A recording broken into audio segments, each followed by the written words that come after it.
Hello guys, bienvenue encore sur la chaîne. Aujourd'hui, on doit parler sur variation de vitesse par action des fréquences. C'est parti. La variation de vitesse par action des fréquences est un système qui nous permet d'augmenter, de diminuer la vitesse d'un moteur. On peut augmenter tout comme diminuer la vitesse des moteurs en synchrone triphasé en agissant sur la fréquence, sur le glissement et sur le nombre de paires d'épaules. Je vous demande juste de rester jusqu'à la fin de cette vidéo parce que ça c'est la première partie et la deuxième partie ça sera la pratique.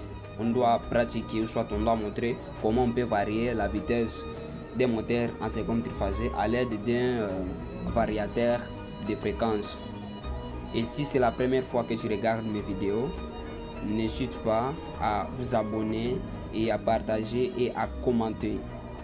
Action sur le nombre de paires d'épaules. En agissant sur le nombre de paires, il est possible d'augmenter ou de diminuer la vitesse des moteurs. Pour ce faire, des solutions sont possibles, à savoir l'utilisation des moteurs en enroulement séparé ou indépendant, tout comme en anglais on appelle path winding. Deuxième cas, l'utilisation des moteurs en enroulement alterné ou moteur à pôle commutable. C'est avec cette moteur à pôle commutable où on trouve des couplages d'Allender et de Livingston. Mais aujourd'hui, on doit se focaliser sur la variation de vitesse par action des fréquences. Pour aussi la variation de vitesse par action des fréquences, des cas sont possibles. Premier cas, en utilisant un moteur à simple cage et un moteur à rotor bobiné, on peut augmenter tout comme diminuer la vitesse des moteurs en synchrone triphasé à l'aide de deux moteurs. Donc en total, on doit avoir 3 moteurs pour réaliser cet montage. Deuxième cas, en utilisant les variateurs de fréquences, nous allons se borner sur les variations de fréquences.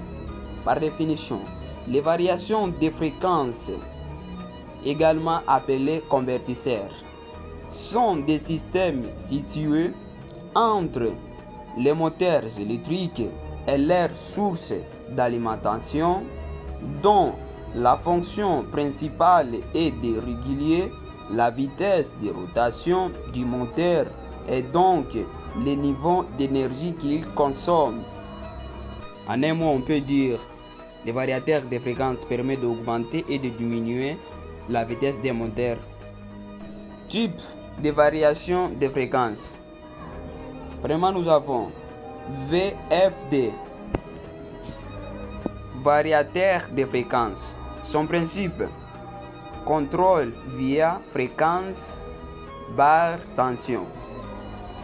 D, variateur CC.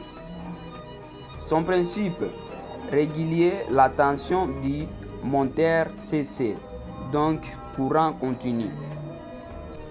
Troisièmement, servant variateur, pression, extrême, capteur PID. Quatrièmement, nous avons variateur à courant aigu.